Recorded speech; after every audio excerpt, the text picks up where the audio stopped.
What's up, people? This is Vishal, and I'm back with another code long session. So get your laptops out and let's code. We have a question here which says write a maths library that helps with basic maths like add, subtract, multiply, and divide. The example statements are add 10 comma 20, multiply, subtract, divide, and output of all those operations this should result into 26. We also have a bonus statement which says chain the statements. So which means as add dot multiply dot subtract dot divide dot get result should basically yield the result for me. So the people who want to try this on your own, please pause the video right here, try it out, and like later come back to me and we can look at the solution together. And the people who want to see the solution right now, please stick around and let's get into the solution. So before we do anything, we need to create a function called maths. Oops. Yeah. So for we'll be first solving the first problem, which is this, and later go ahead with solving the chaining. So we will again use the same concept of closure to solve this problem, and it will be very similar to the last solution that we did for closures. Now, instead of initializing the value inside the outer function directly, we are going to take the input of init and have a default value assigned to it as 0. And the scope will be let result equal to init. So the reason why I'm doing this is basically just increase the usability of this function so that we allow the implementer to basically set an initial value to the result instead of directly taking it as 0. Okay, so let's go ahead with the next part where we have to return the operations. So instead of returning one inner function, we are going to return multiple inner functions in this case. So those inner functions will be add, multiply, subtract, divide.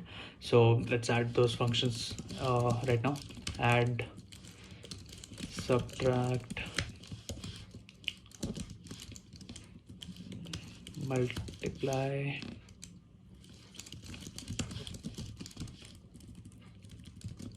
and divide. All right, so looking at the logic of each of these functions, it is a very simple function, so there is not much to think about here. So for add, we are going to write the same thing that we did in the last video. So we'll use the spread operator here and write args so that all our arguments are basically becoming an array, and we will use array.reduce here to loop over each of those elements and add them. The people who don't know what array.reduce is, please look at my previous video. You can find it in my suggestions box. So let's proceed. args.reduce. This is going to take an accumulator, current value, and this will be accumulator plus current, and the initial value for this will be result. Okay, and we are going to return the result now. So subtract is going to be similar. We'll take triple dot of args. Instead of plus, here we'll have minus. That's all for subtract. Multiply is going to take only one argument, so that is multiplier. So result for this case is equal to result into multiplier, and we'll have to return the result. And for divide, we'll use result slash multiplier. Oops, the argument over here will be divisor, and instead of multiplier we'll write divisor here. Yeah, so all the operations are ready. So that's pretty much actually. So going over the code that we have written just now. So we have our outer function maths, which is setting the scope that is result. And instead of one inner function, we have multiple inner function which will be working on the result. And we are returning result on after each of the operations, so that we have access to the result wherever we want to display it onto the screen, or it can be console. All right, so now the way we are going to call this is we'll write const maths equal to maths. Now our statements will be maths dot add, maths dot subtract, maths dot multiply,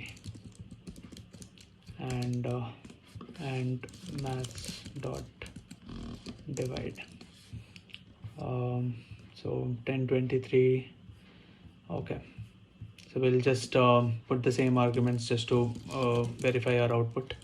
All right, now we need to store the result somewhere, so const result equal to this, and console.log result. All right, so let's go to the browser and execute this. So we have our result as 26. So our solution has worked. Now we will look at how we can solve the second part of the problem, which is chaining the statements. Now chaining the statement is very simple. We will just make very small tweaks into the same code, and we'll be able to solve that problem.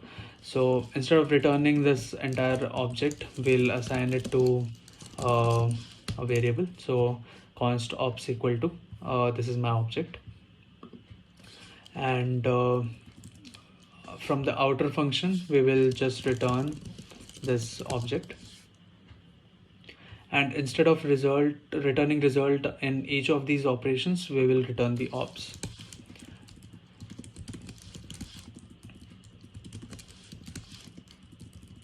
Doing so will allow us to basically access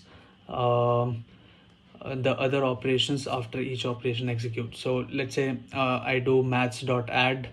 After maths.add operation has happened, we are returning the same object again, and to access the values of an object we'll be using dot operator. So the way it will be written is maths.add 10 dot subtract dot multiply, and so on. So that's what chaining is. Yeah, so that's pretty much for the function. So all we need to do is change the way that we are going to call this. So we don't need writing math so many times. We can just have this, and we can remove all the semicolons. Okay, so one thing that is left in these operations is get result.